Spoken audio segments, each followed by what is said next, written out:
완전히 미국이 다 해먹겠다는 미국의 어마어마한 목적과 야망을 우리는 알아야 된다.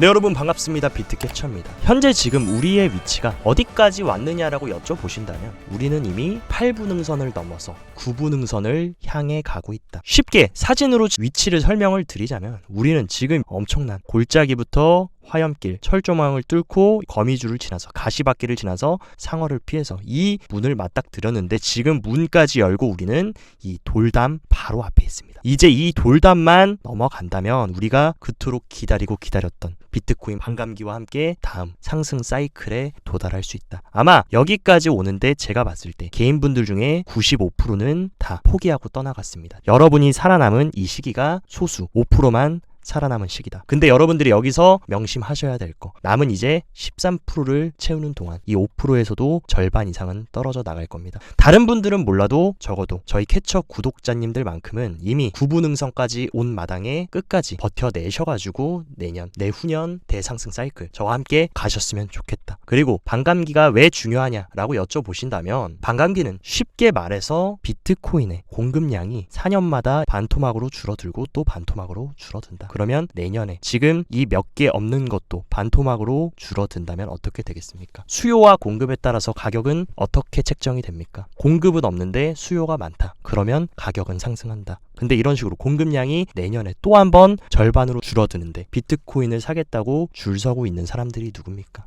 천문학적인 돈을 굴리는 이 월가의 대형 기관들, 자산운용사들이 다 지금 비트코인 현물 ETF 출시를 하기 위해서 비트코인 매집하려고 난리가 났다. 내년에 또다시 한번 비트코인 공급량은 절반으로 줄어드는데 이 사람들이 비트코인 사겠다고 줄을 서고 있는데 비트코인이 폭락하고 망하고 전저점 갱신하겠습니까? 아니면 올라갈 가능성이 크겠습니까? 그 선택은 여러분들한테 달려있고 현명한 선택을 하실 거라고 생각합니다. 그리고 심지어 전 세계 1위 자산운용사는 이 비트코인 현물 ETF를 출시하기 위한 거의 모든 준비들을 마쳤다. 이제는 마지막 SEC의 최종 승인만을 앞두고 있다. 그리고 심지어 본인들이 IBTC라는 이름까지 설정을 해놓고 기다리고 있다. 이 기다리는 시간 동안 블랙록은 뭘 하고 있겠습니까?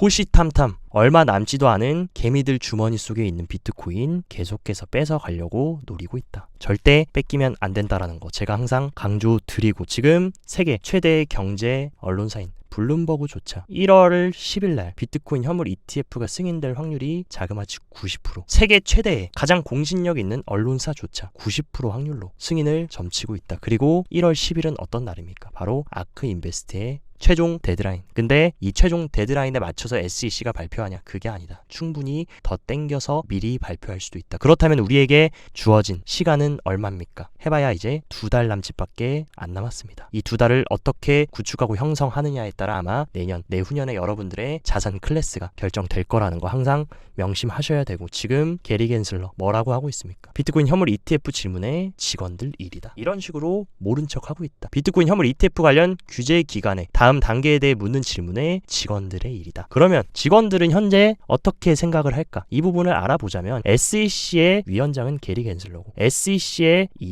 2인자는 이 헤스터 피어스라는 인물입니다. 근데 이 사람이 최근 언론에 나와서 인터뷰를 했는데 여기서 어떤 발언을 해줬냐. 헤스터 피어스 위원장이 현물 비트코인 ETF는 이미 5년 전에 승인되었어야 했다. 왜 현물 ETF를 승인하지 않았는지에 대한 논리는 항상 저를 미스테리하게 만들었다. 헤스터 피어스조차 지금 SEC, 게리 겐슬러가 왜 승인하지 않았는지 미스테리하다라고 얘기했다. 이 얘기는 뭡니까? 이미 이 사람이 힌트는 다 줬다. 적어도 과거에는 몰라도 이번만큼은 승인될 확률이 어마어마하게 크다는 거. 그리고 모든 사람들이 SEC가 크립토 시장의 주적이고 나쁜 놈들이라고 생각할 수 있지만 저는 그저 SEC는 광대고 꼭두각시일 뿐이다 라고 생각하는데 이미 그때 당시에 블랙록부터 바네크, 아크, 피델리티 이런 대형 기관들이 비트코인 현물 ETF 정식으로 신청하고 나서 7월 달에 게리 겐슬러와 미팅을 했다. 근데 이 사진 보시면 게리 겐슬러가 여기에 패를 들고 있고 이 패를 지금 이 대형 금융 엘리트들이 다 바라보고 있는데 뭡니까? 얘네들은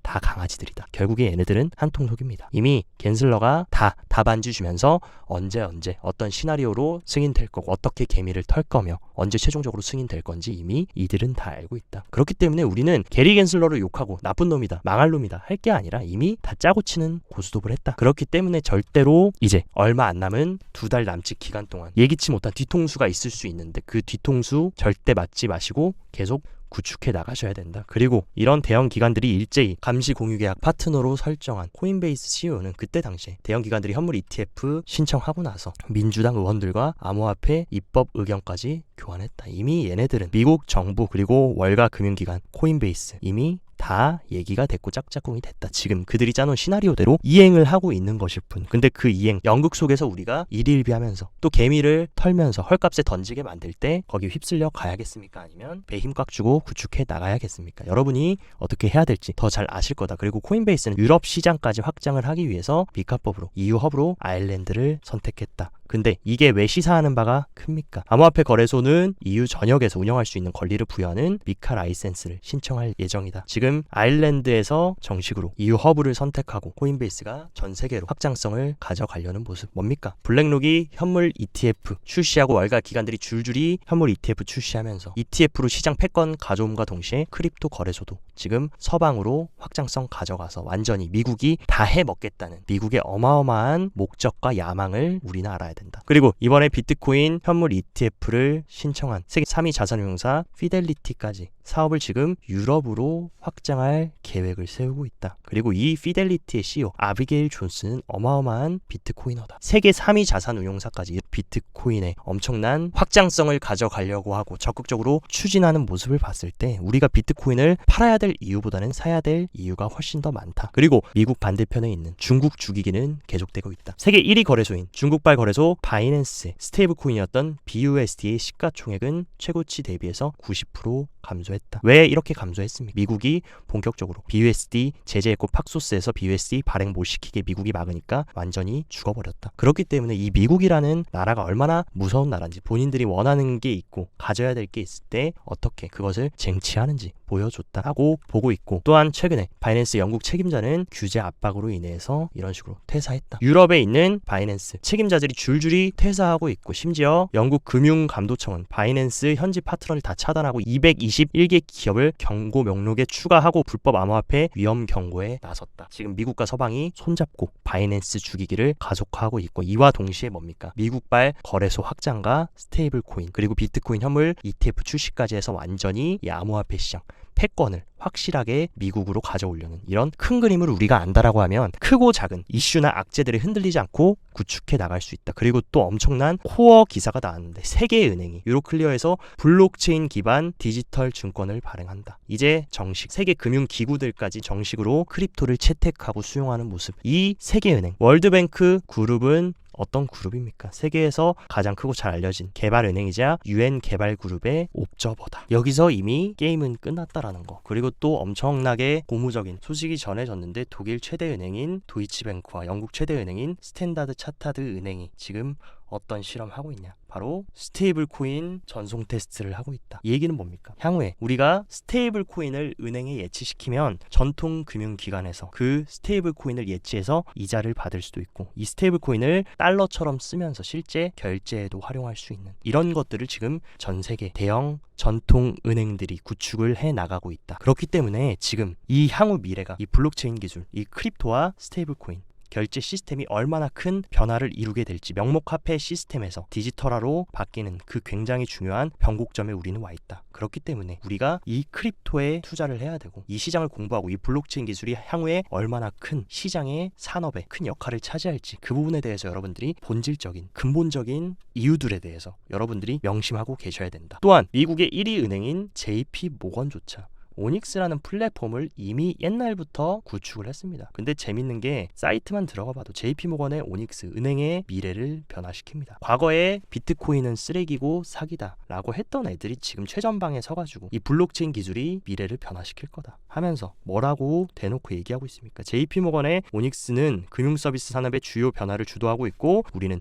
도매 결제 거래를 위한 블록체인 기반 플랫폼을 제공하는 최초의 글로벌 은행으로 돈 정보 및 자산이 전 세계로 이동하는 방식을 재구성하는 데 도움을 준다. 눈 가리고 아웅하면서 지금 개인들은 다 공포에 떨게 만들고 비트코인 팔게 만들어 놓고선 지들은 이런 식으로 다 해먹으려고 구축을 하고 있다. 이게 바로 월가의 금융 엘리트들과 세력들의 행태입니다. 그리고 지금 어떤 상황이냐, JP모건은 심지어 JPM 자체 코인까지 이미 예전에 개발했다. 근데 코인 활용 1일 예금 이체 규모가 벌써 10억 달러 수준. 그러면서 덧붙인 말이 뭡니까? 현재 JPM 코인은 대부분 미국 달러 거래를 처리하고 있지만 앞으로 활용처를 확대할 계획이다. 계속해서 이 암호화폐 시장, 가상자산 시장 채택은 가속화될 거고 이 시장 파이가 더 커질 거다. 그렇기 때문에 여러분들이 지금 시기, 아직도 이 시장이 본격적으로 활성화되고 커지려면 아직 멀었다. 근데 이 초기 시장에 들어와야 여러분들이 부의 재분배, 부의 다음 단계로 퀀텀 점프할 수 있는 그 기회를 잡을 수 있는 거다. 나중에 시장 다 커지고 나서 비트코인 60K, 100K, 200K 가가지고 사람들 다 몰려들 때 이때 사시면 절대로 재미를 볼 수가 없다. 이런 식으로 아무도 관심 갖지 않고 아무도 비트코인 살려고 하지 않고 아직도 비트코인 망한다, 사기다 이런 사람들이 많을 때 여러분들이 조용히 가가지고 매수해야 여러분들이 진짜 부의 재분배, 정말 부의 다음 레벨로 갈 수 있는 기회를 잡을 수 있는 거다. 그렇기 때문에 다 올라가고 나서 너도 나도 비트코인 산다고 할 때 그때 기회 보지 마시고 지금 여러분들이 기회를 보시라고 제가 지겹도록 방송에서 말씀을 드리는 겁니다. 그리고 실제 비트코인 차트가 향후에 얼마나 이 비트코인이라는 자산이 중요한 자산이 되고 침체의 대안이자 피난처 역할을 할 수 있을지 이미 가격이 보여주고 있다. 왼쪽은 비트코인 차트, 그리고 중간은 전통 증시인 나스닥, 그리고 국내 증시인 코스피 차트입니다. 지금 보시면 나스닥도 코스피도 전통 금융시장은 맥을 못 추고 지금 대폭락하고 있는데 나홀로 대폭등하면서 상승하고 있는 거 뭡니까? 우리들이 지금 투자하고 있는 비트코인이다. 근데 여러분들이 지금 어떻습니까? 많이 올랐다고 생각해서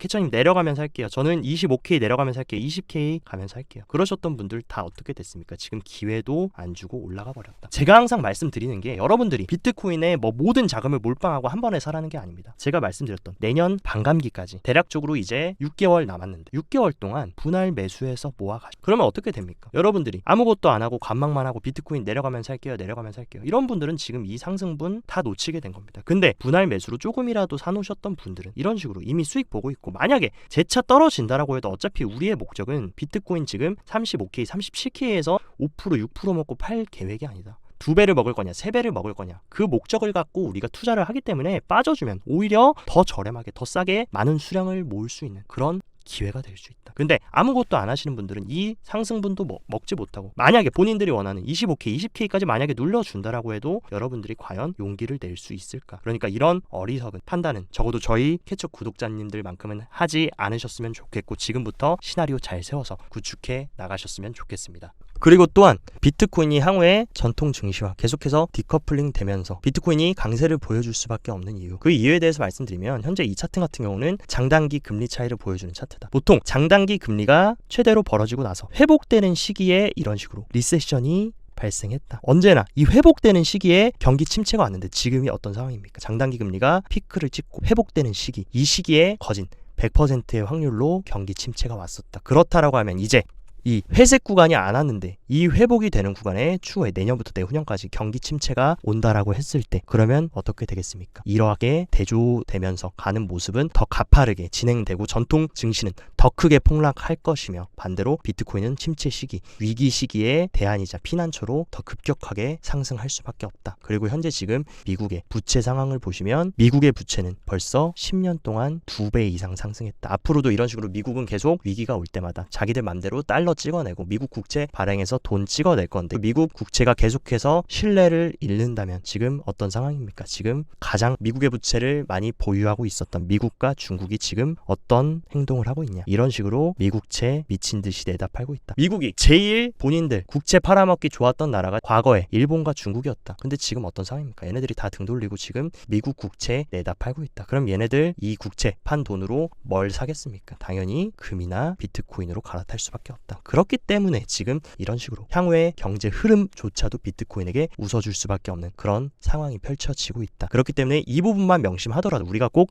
비트코인 현물 ETF 출시나 반감기가 아니더라도 비트코인을 지금부터 준비해야 될 명분은 너무나 명백하다는 거. 그리고 몇 가지 온체인 데이터들도 확인을 해보자면 현재 지금 비트코인 가격은 급등하고 있지만 거래소가 보유 중인 비트코인 보유량은 계속해서 가파르게 하락하고 있다. 이 얘기는 뭡니까? 누군가 거래소에서 대량의 비트코인을 매집하고 개인 지갑 지갑이나 수탁 서비스로 이동을 한다. 이런 움직임은 보통 어떤 사람들이 보여줍니까? 바로 기관과 고래들이 보여주고 있다. 이 얘기는 뭡니까? 지금 월가의 금융 엘리트들은 비트코인 현물 ETF 정식 출시를 앞두고 엄청나게 비트코인을 매수하고 축적하면서 지금 지갑으로 이동을 시키고 있다. 여기서도 이미 그들이 어떤 꿍꿍이가 있고 어떤 지금 계획을 세우고 있는지 우리가 온체인 데이터 상으로도 알 수 있다. 그리고 현재 이 차트 같은 경우는 TVA라고 해가지고 추세 거래량 축적을 보여주는 그런 데이터다. 그래서 이 파란색은 강세 사이클, 그리고 이 주황색은 약세 사이클을 보여주는 그런 데이터인데, 작년부터 지속된 약세장 속에서 이 약세 볼륨이 컸다. 근데 최근 들어서 약세 볼륨이 강세 볼륨으로 피벗하고 전환하면서 이런 흐름이 나올 때마다 비트코인이 어떻게 됐습니까? 과거에도 이런 식으로 강세 볼륨으로 전환이 되고 비트코인이 대상승을 보여줬다. 지금도 마찬가지로 지금 이 변곡을 하는 이 지점이 지난 만큼 충분히 크게 상승하면서 올려쳐줄 수 있다. 또한 현재 이 데이터가 같은 경우는 시장가 매수 매도 비율을 보여주는 데이터다. 근데 시장가 매수가 바닥권에서 이런 식으로 엄청나게 발생한 이후에 언제나 비트코인이 굉장히 큰 상승을 보여줬다. 2023년 초에도 이 시장가 매수가 엄청나게 바닥권에서 되고 나서 비트코인 가격 어떻게 됐습니까? 이런 식으로 엄청나게 폭등했다. 근데 최근에도 또 어떤 패턴이 나냐? 시장가 매수가 눌림에서 엄청나게 나왔고 실제로 지금 10월부터 강세를 보이면서 이 추세가 충분히